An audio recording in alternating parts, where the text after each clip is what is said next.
ते मना धरे दोरे यहाँ छनाता चित स्वर्गे धन धन समर्था सुतनिधि लवन्ते सतमत्या शिव सुख समाजं शिमुतदा महावीर स्वामी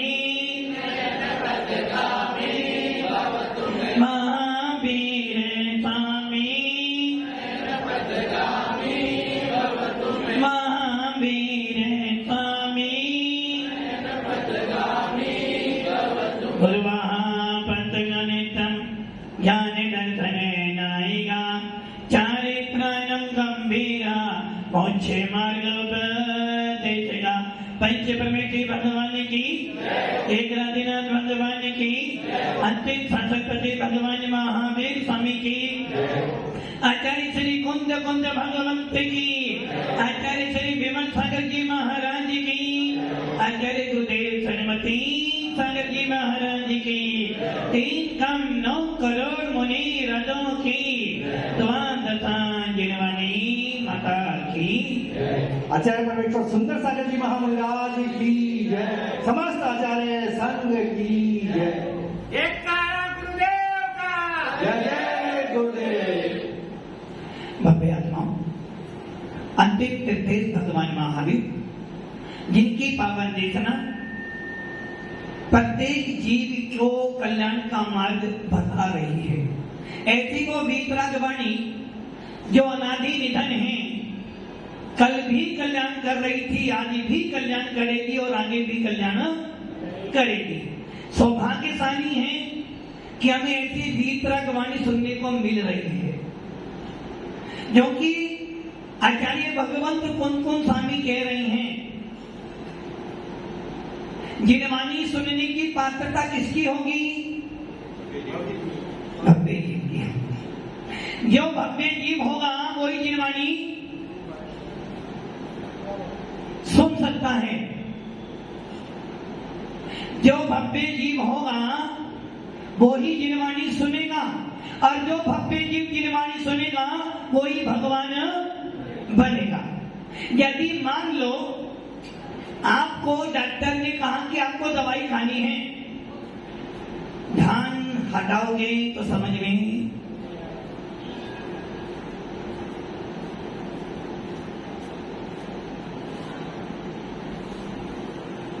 नरेश जी आपका ध्यान भटक रहा है थोड़ा नहीं पूरा भटक रहा है भव्य आत्माओं जिनवाणी सुनने का अधिकारी भव्य जीव होगा और जो भव्य जीव जिनवाणी सुनेगा वही भगवान बनेगा अब आप ये विचार कर लो यदि आपको जिनवाणी सुनने को मिल रही तो आप कौन हो गए क्या आप मेरी वाणी सुन रहे हो आप मेरी वाणी सुन रहे हो यदि आप मेरी वाणी सुन रहे हो तो आप भव्य जीव नहीं हो सकते यदि आप मेरी वाणी सुन रहे हो तो आप भव्य जीव नहीं हो आप मिथ्या दृष्टि हो जो कि मेरी वाणी सत्य नहीं है मेरी वाणी प्रमाणभूत नहीं है मेरी वाणी सत्यार्थ नहीं है क्योंकि वाणी तो तीर्थंकर की ही सत्यार्थ होती है वाणी तो जिनेन्द्र देव की ही प्रमाणभूत होती है इसलिए हमारे आगम आया है आप्त वचन प्रमाणम आप्त मैंने परमात्मा का वचन ही प्रमाणभूत है तीर्थंकर का वचन ही प्रमाणभूत है और आप मेरी वाणी सुन रहे हो आप मेरी वाणी सुन रहे हो मेरी वाणी नहीं है ये वाणी तो तीर्थंकरों की है आराध्य आचार्यों की वाणी है जो वाणी तीर्थंकर ने कही थी वही वाणी हमारे गंधर्व परमेष्ठियों ने कही और जो वाणी गंधर्वों ने कही थी वही वाणी हमारे पूर्वाचार्यों ने कही है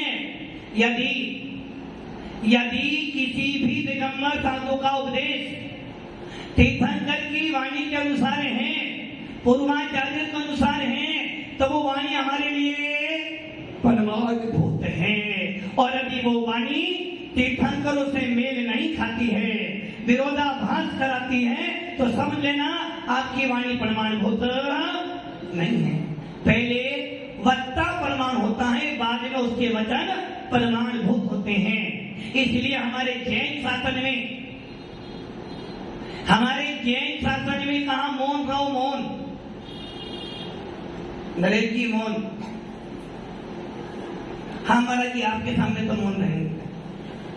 हमारे तीर्थंकर जब दीक्षा लेते हैं, दीक्षा लेने से और जब तक केवल जन की प्राप्ति न हो अखंड मौन का पालन करते हैं, एक शब्द भी नहीं बोलते हैं। भगवान महावीर ने दीक्षा ली 30 साल की उम्र में और उनको केवल ज्ञान की प्राप्ति कब हुई? 12 वर्ष के बाद 42 वर्ष की उम्र में। 12 वर्ष तक भगवान महावीर महामुनि महावीर ने छठा सातवां गुणस्थान पार किया, किंतु एक दिन भी उपदेश नहीं दिया, एक दिन भी प्रवचन नहीं किया। क्यों नहीं किया? वो जानते थे कि अभी मेरा वचन प्रमाणभूत नहीं होगा, क्योंकि अभी मैं प्रमाणभूत नहीं हूं। आसिफ जी सो जाओगे तो अच्छा ध्यान, वो भगवान महावीर के पास चले गए थे। देखिए भगवान महावीर देखे, कब देखे? मंदिर में। कितनी अज्ञानता है। मंदिर में तो ये भगवान महावीर देख रहे, यहाँ साक्षात प्रत्यक्ष में भगवान महावीर बैठे हुए। अरे भाई भगवान महावीर का चेहरा कैसा था? क्या भेष था? दिगंबर भेष। लोग कहते हैं हमने महावीर नहीं देखे, हमने आदिनाथ नहीं देखे, हमने कुंकुम नहीं देखे। अरे भैया झूठ कहते हो। आज के पंचम काल के प्रत्येक साधु के अंदर तुझे भगवान महावीर और कुंकुम दिखाई देंगे, किंतु तेरी आंखों पे क्या बन गया है? बंदा नहीं, तूने अपनी आंखों पे चश्मा लगा लिया है। कौन सा? नहीं काला नहीं, लाल। तो यह वस्तु लाल दिखाई दे रही है। वैसे ही तूने अपनी आंखों पर मोह का पर्दा लगा लिया, और जब मोह का पर्दा लग जाता है तो तेरे को साधु में साधु दिखाई नहीं देता है, तो ये भगवान में भगवान नहीं दिखाई देता है, तो ये अपना अहंकार दिखाई देता है। इसलिए हमारे आचार्य कह रहे हैं, भगवान महावीर कह रहे हैं, मैंने दीक्षा ली और 12 साल तक मैंने उपदेश नहीं दिया, मैंने प्रवचन नहीं किया। क्यों नहीं किया? क्योंकि मैं जानता था मेरा वचन प्रमाणभूत। और क्यों नहीं है? जब तक मेरे को केवल ज्ञान की प्राप्ति नहीं होगी, जब तक मेरे को 13वां गुणस्थान प्राप्त नहीं होगा, जब तक मैं सर्वज्ञ नहीं बनूंगा, तब तक मेरा वचन प्रमाणभूत होने वाला। अब मैं आपसे पूछता हूं टोंगिया जी, आपके लिए प्रमाणभूत कौन है? मैं प्रमाणभूत हूं। यदि मैं प्रमाणभूत हो जाऊंगा, आगम प्रमाणभूत है, गलत हो जाएगा, क्योंकि आगम को लिखने वाला भी कोई ना कोई व्यक्ति है। मेरे लिए प्रमाणभूत मुनि नहीं है, मेरे लिए प्रमाणभूत आगम नहीं है, मेरे लिए प्रमाणभूत है सर्वज्ञ। जिस दिन सर्वज्ञ प्रमाणभूत हो जाएगा, उस दिन आगम अपने आप प्रमाण हो जाएगा, और सर्वज्ञ कौन बनेगा? मुनि ही बनेगा। इसलिए हमारे लिए प्रमाणभूत कौन है? तीर्थंकर। जब तत्वांश सूत्र पढ़ते हो, और तत्वांश सूत्र के अंदर क्या आता है? मोक्ष मार्ग से नेतारम भेतारम करम भूपताम ज्ञातारम विसतत्वानाम वंदे तद्गुण। हमारे लिए प्रमाणभूत कौन है? हमारे लिए प्रमाणभूत कौन है? सर्वज्ञ। जो भगवान है वो कैसा होना चाहिए?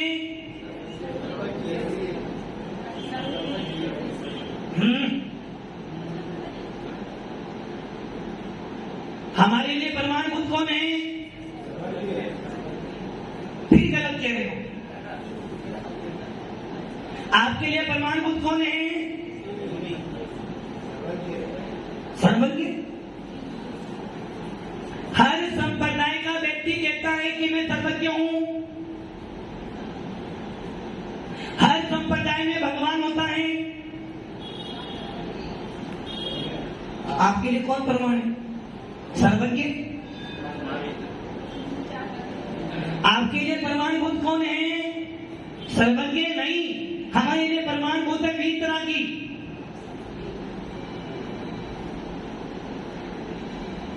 थोड़ा सोचो, वीतरागी क्यों? क्योंकि जब तक वीतरागता नहीं आएगी तब तक आप सर्वज्ञ नहीं बन सकते।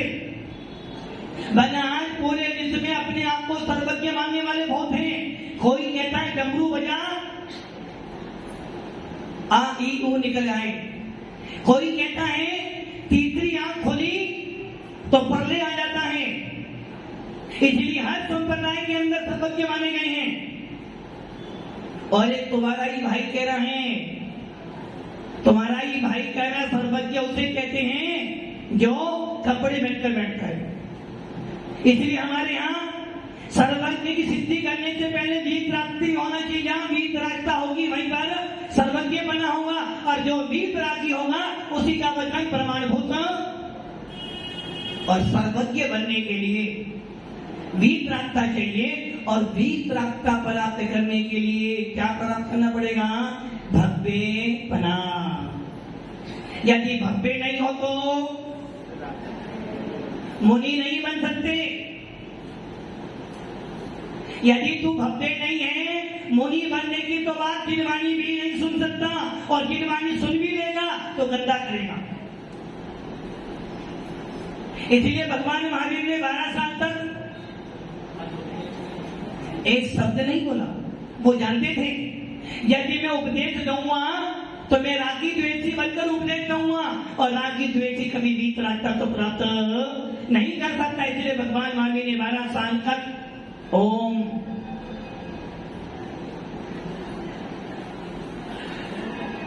आप यहां सब बैठे हो और मैं ये समझो कि आप मेरा उपदेश सुन रहे हो, गलत। मात्र प्रवचन सभा में आकर बैठ जाना, मन तो उपयोग तो बाहर जाना है, कहीं मोबाइल में जाना है, और कभी यदि 1 घंटे यदि एक श्रोता भी अच्छा हो, हमारे उपदेश या साधु का उपदेश भीड़ के लिए नहीं होता है। यदि एक श्रोता भी अच्छा हो, सुनने वाला बैठा हो, तो सुनाने में अच्छा, सुनाने में आनंद आता है, सुनने में आनंद आता है। पंचोली जी, सुनने में आनंद आता है, सुनाने में आनंद आता है। क्या करें? अच्छा, अड़मुनी हो तो सुनाने में गलत फहमी है आपकी। यदि जिस दिन सुनाने में आनंद आ जाएगा, समझ लेना तेरे अंदर राग पैदा हो जाएगा। आनंद सुनाने में नहीं है, आनंद सुनने में नहीं है, आनंद चलने में है। दिगंबर साधु सुनता नहीं है, सुनाता नहीं है, वो अपनी आत्मा में घूमता है। आप कह रहे हो कि हमें सुनने में आनंद आ रहा है, और महाराज आपको सुनाने में आनंद आ रहा है, किंतु भगवान की वाणी कह रही है ना सुनने में आनंद आता है ना सुनाने में आनंद आता है, आनंद तो गुनने में आता है, और जो गुनेगा वो ही भगवान बनेगा। आपको आनंद सुनने में आ रहा है और हमको आनंद सुनाने में आ रहा है। यदि हमें आनंद सुनाने में आ रहा है तो वो बनेगा पर वचन, पर वचन, दूसरे का वचन। और यदि मुझे सुनाने में अपनी आत्मा का आनंद आ रहा है, यदि मुझे उपदेश देते समय अपनी आत्मा का विबोध हो रहा है, यदि मुझे उपदेश देते भी मेरा शुभोपयोग चल रहा है, तो समझना मुझे सुनाने में भी अपार कर्मों की निद्रा होगी। भगवान महावीर ने 12 साल तक उपदेश नहीं दिया। वो जानते थे कि अभी मेरे पास में ज्ञानावरणी, दर्शनावरणी, मोहिनी अंतराय बैठा हुआ है, और जब तक ये 4 कर्म बैठे हैं मैं प्रमाणभूत नहीं हो सकता, और जब मैं प्रमाणभूत नहीं हुआ तो मेरी वाणी प्रमाणभूत। इसलिए हमारे यहाँ भगवान का लक्ष्य क्या दिया है? आगे की भगवान किसे कहते हैं? क्या क्या करते? वीतरागी भगवान। गलत हो जाए। अच्छा, ये महाराज कौन है? वीतरागी नहीं है, वीतरागी है नहीं? वीतरागी है ना? अजय जी, अजय जी वीतरागी नहीं? हाँ नरेश जी के महाराज वीतरागी सरागी हैं।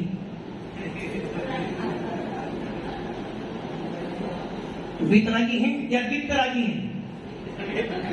एक तो वीतरागी और एक वित्तरागी। कौन से रागी बताएं आप? हाँ आसिफ जी महाराज वीतरागी हैं। शुरू में वीतरागी नहीं है, मतलब कि आपको महाराज के भेद पर शंका हो रही है। वीतरागी हैं पक्का सोच ले अच्छी तरह से, फिर गाली करना। हाँ सुरेश जी, गद्दिया जी महाराज सरागी हैं वीतरागी हैं? अभी सोच रहे टोंगिया जी महाराज कौन है? आप कौन हो? महाराज कौन है? आप कौन हो? मैं कौन हूं? आप कौन हो? माता जी कौन है? आप कौन हो? सरागी। मतलब कि जो ऊपर बैठे हो सब वीतरागी, तो जो सब सरागी। छुल्लक जी, छुल्लक जी सरागी वीतरागी?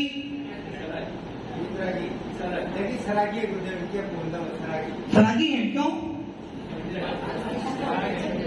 राग है और इनको राग नहीं है? नहीं है राग, तो वो रागी नहीं है, ये रागी हैं। और ये महाराज वीतरागी हैं। अरे भैया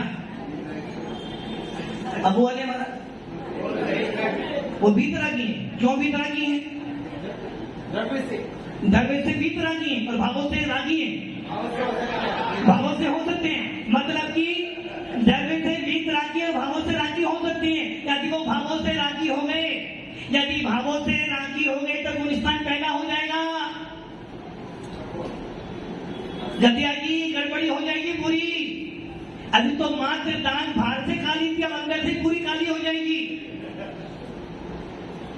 माता जी वीतरागी और हम कौन है? क्यों भैया? सबसे ज्यादा राग तो मेरे को ही है, तो हम वीतरागी हैं और आप वित्तरागी। अरे भव्य आत्माओं, ये ध्यान रखना, भगवान महावीर कह रहे हैं मुनि बन गए हैं, वो कह रहे हैं मैं अभी वीतरागी नहीं बना।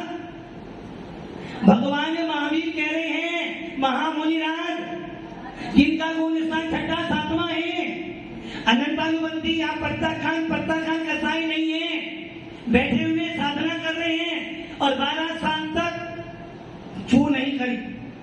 वीतरागी तो सभी वीतरागी है। अभी जो निर्गम जो धीरे देते हैं अपन तो मात्र वस्त्र धारण करके बैठे हैं, तो वीतरागता में सभी दिव्य प्राणी संसार ये सब वीतरागी है। स्वरूप में वो जाते हैं मोक्ष में, तो है तो अपन तो मात्र वस्त्र धारण करते हैं। हम तो वीतरागी है ना, हम तो सब वीतरागी है ना।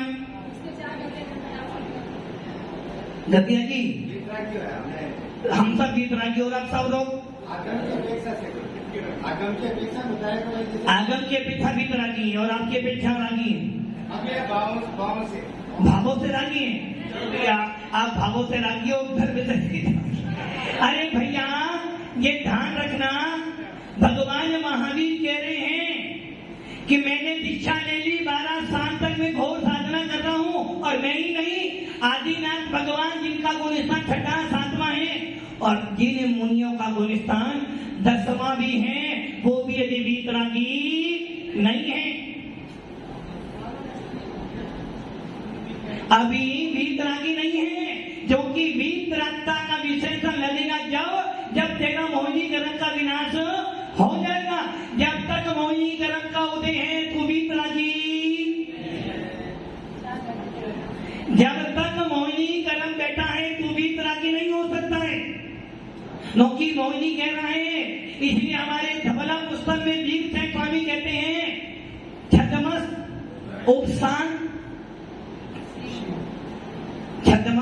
उपशांत मोह वीतरागी। क्या कह रहे हैं? छदमस बने अभी जाना बननी, दसना बननी अंतराय बैठा है। छदमस अभी संसारी है, अभी अज्ञानी है, छद्मस्त उप शांत मोह मोहिनी गरम को दबा दिया है, उदय में नहीं आने दिया है, किंतु वीतरागी है, वीतरागी है। क्षीण मोह तो बाद में आएगा जब आप महाराज बन जाओगे।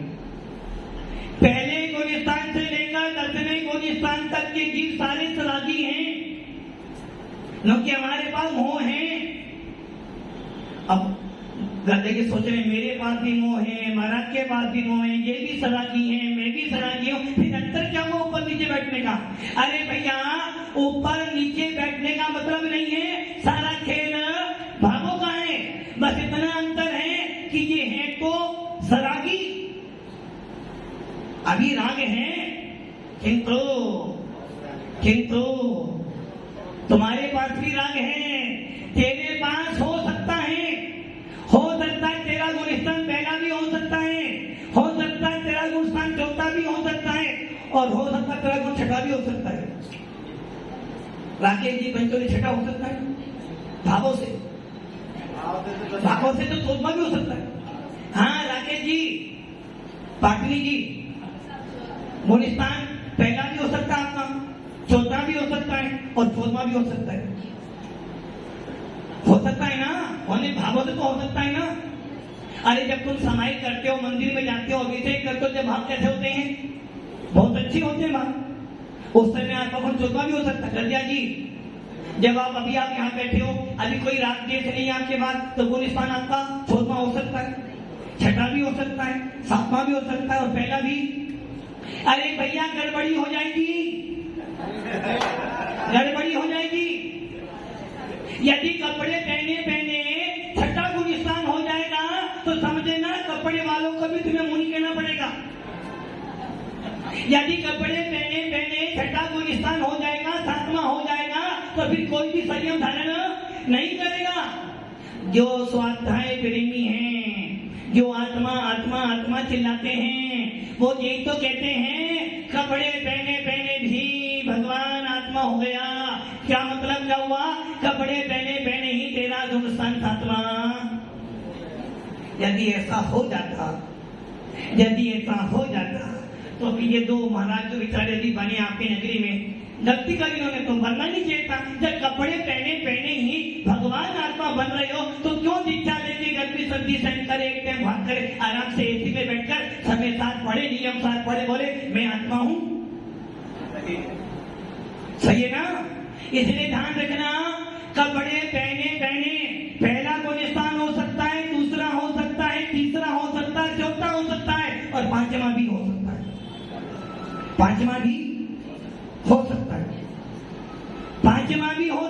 क्योंकि आलिकाएं भी कपड़े पहनती हैं, गुलिस्तान पांचवा है। छल्लक कपड़े पहनते हैं, पांचवा गुलिस्तान है। और आप भी कपड़े पहनते हो, पांचवा गुलिस्तान हो सकता है। घर में रहने वाला कोई त्यागी वर्ग जिसकी 2 प्रतिमाएं, 5 प्रतिमाएं, 7 प्रतिमाएं, कपड़े पहना हुआ है, घर में रहता है, फिर भी गुलिस्तान उसका पांचवा। किंतु कपड़े पहने गुलिस्तान सातवां। तो महाराज ये दूसरे जने हैं, दूसरी जो क्रियाएं हैं, जैसे पशु क्रिया है, नारकी है, कोई भी है, पशु है, नारकी है, ये है, तो ये तो दिगंबर होते ही है ना। ओहो गद्या जी, तो ज्ञान नहीं कर सकते, मनुष्य में ज्ञान है, उसका स्थान में नीचे आ सकता है, उनमें ज्ञान नहीं है, लेकिन वो होते तो दिगंबर ही है सब। अरे भैया ये ध्यान रखना, अधिक नारकियों के पास वस्त्र नहीं मिलते हैं, हमेशा वो बिना वस्त्र होते हैं। पशुओं को वस्त्र नहीं मिलते, फिर भी उनको वस्त्र पहनने की इच्छा तो है। नारकी के पास भले वस्त्र ना हो, किंतु उसके परिणाम सारे के सारे कहते हैं। अभी सुन रहे थे सीमा कर लो कपड़े पहनने की, कि एक दिन में 10 जोड़ी कपड़े पहनेंगे। काशी कितना कपड़ा, भीलवाड़ा वस्त्रों की नगरी, सारा वस्त्र बन के पूरे विदेश में जाता है। यदि तेरा नियम नहीं है 10 जोड़ी का, तो समझे ना पूरे विश्व में जितना कपड़ा बनना है उसका सारा पाप तुझे लग रहा। वैसे ही वो नारकी कपड़ा पहना तो नहीं है, किंतु उसके भाव ये है कि सारी दुनिया की संपत्ति मुझे मिल जाए और मैं भी अमीर बन जाऊं। परिणाम अलग अलग होते हैं। नारकियों के परिणाम कभी भी सुन लो, नारकी और पशु भले कपड़े पहने ना पहने, फिर भी उसके भाव मुनि जैसे भाव 3 काल में नहीं हो सकते, क्योंकि जब तक सुंदरन कसाय का उदय होगा तभी छठा गुण स्थान बनेगा। जब तक तेरी परता खान कसाय उदय में है, तेरे मुनि के परिणाम नहीं बन सकते। गुरुदेव जो जानवर की प्यार में उन्होंने फिर वो मोक्ष का वो कैसे देखा? अरे भैया गदिया जी, एक कहावत है ना, सुनो जिनवानी निस भोजन का त्याग करो और पियो छान कर पानी। सुनो जिनवानी, आप कह रहे हो कि पशु पर्याय से मोक्ष गए। अरे भैया, पशु पर्याय से यदि मोक्ष मिल जाता तो भगवान महावीर का जीव शरीर की पर्याय से मोक्ष चला जाता। गुरुदेव अच्छी पर्याय में आज अपने जो मनुष्य पर्याय है इसमें भी मोक्ष नहीं लिखा है। अरे गदिया जी, गलत कहते हो, गलत कह रहे हो। सुनो जिनवानी, पंचम काल हो या चतुर्थ काल हो, जब भी मोक्ष मिलेगा मनुष्य गति से ही मिलेगा।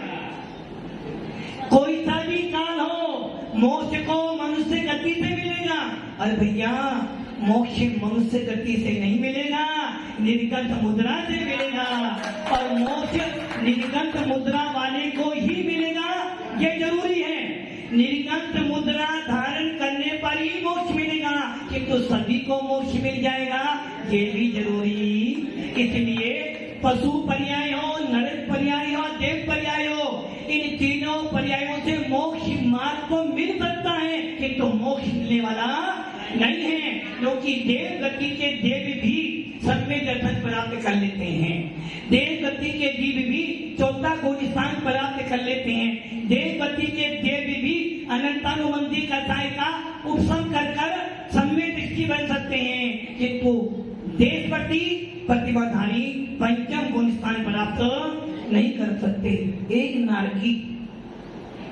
नारकी कल सूत्र बोला था, नित्या सुप्तर लेक्षा देहे वेदना विक्रिया परिणाम, अर्थात नारकी की अशुभ लेक्षा, अशुभ देह, अशुभ परिणाम, अशुभ विक्रियाएं। ऐसा नारकी जहाँ एक क्षण के लिए भी उसको आराम नहीं है, ऐसा वो नारकी नरकों में जाकर मार काट करता है। ऐसा नारकी का गुण स्थान भी चौथा हो सकता है। ऐसा नरक का नारकी भी मोक्ष मार्गी हो सकता है, ऐसे नरक का नारकी भी बोल सकता है अरिहंत शरणम पज्जामी। ऐसा नारकी भी अपने अंदर आत्मा में मान सकता है कि यदि मोक्ष मिलेगा तो निर्गत मुद्रा से ही मिलेगा। ऐसा नारकी भी चौथा गुण स्थान। राखी जी, आपके पीछे कौन बैठे? भैया क्या कर रहे हैं मोबाइल पर? देखो, आपका समय कीमती है ना, और यहाँ क्या कर रहे, जिन पलों में हंस सकते हो, जिन पलों में कर्मों की निजना कर सकते हो, पलों में आश्रव। तुम्हारे अवधि ज्ञान से मेरा अवधि ज्ञान बहुत अच्छा है। इसे सुनोगे तो केवल ज्ञान की प्राप्ति हो जाएगी, उससे सुनोगे तो मध्य ज्ञान भी गायब हो जाएगा। क्या कह रहा था मैं? एक नरक का नारकी ना राजा सैनी कहां पे पड़ा हुआ है? नरकों में। कहां पे पड़ा हुआ है? नरकों में। और जब नरक से निकलेगा तो क्या बनेगा? प्रथम तीर्थंकर। तो नारकी का गुण स्थान भी चौथा हो सकता है, देवों का भी गुण स्थान चौथा हो सकता है, और दो त्रियंच भगवान महावीर का जीव सिंह की पर्याय में था, उसका गुण स्थान भी पांचवा हो गया। हाथी भगवान पार्वतीनाथ का जीव हाथी की पर्याय में था, और नियम ले लिया महामुनि अरविंद से कि अब से मैं 2 प्रतिमा धारण करता हूँ, सलेखना का व्रत धारण करता हूँ। पंचम गुण स्थान प्राप्त कर लिया। किंतु भव्य आत्माओं, अभी 6वां, 7वां, 8वां, 9वां, 10वां, 11वां, 12वां, 13वां, 14वां और सिद्ध भगवान बनना है तो एक ही मार्ग है, वो है मनुष्य गति, और उसमें वितरित मुनि दिगंबर थे। इसलिए गदिया जी, उसमें केवल मात्र देनी जाएंगे नहीं। मैत्री भाव जगत में मेरा सब जेनी पे नित्य रहे। कोई ठेका लिया तुमने जैनियों का? क्या कोई ठेका लिया आपने?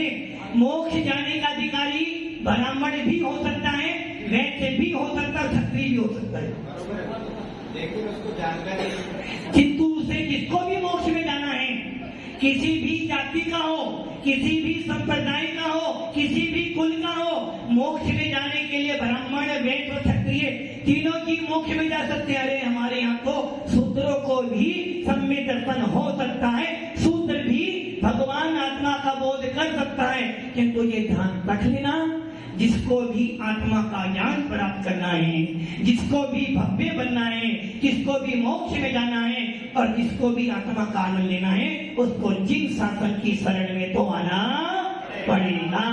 बिना जिन शासन की शरण में आए बिना 3 काल में तो भगवान नहीं बन सकता। ये जो है जैनी मत बोलो, जैनी कोई जाति नहीं है, जैन धर्म में बोलो जिसको भी आत्मा से भगवान बनना है, जिसको भी भगवान आत्मा का बोध प्राप्त करना है, या जिसको सच्चे भगवान को देखना है, उसको जिन शासन की शरण में तो आना पड़ेगा। इसलिए भव्य आता हूं, विषय तो चल रहा था मेरा कि मिथ्या दृष्टि हो या भव्य हो, और भगवान महावीर कह रहे हैं बिना भव्य बने तो मुनि बन नहीं सकता, बिना मुनि बने तुझे केवल ज्ञान हो नहीं सकता, और बिना केवल ज्ञान प्राप्त के तुझे मोक्ष हो नहीं सकता। अब चिंतन कर लेना, गाय के दूध का मावा खाना है या जले हुए दूध का मावा खाना है। शेष अस्तल करेंगे और नमाज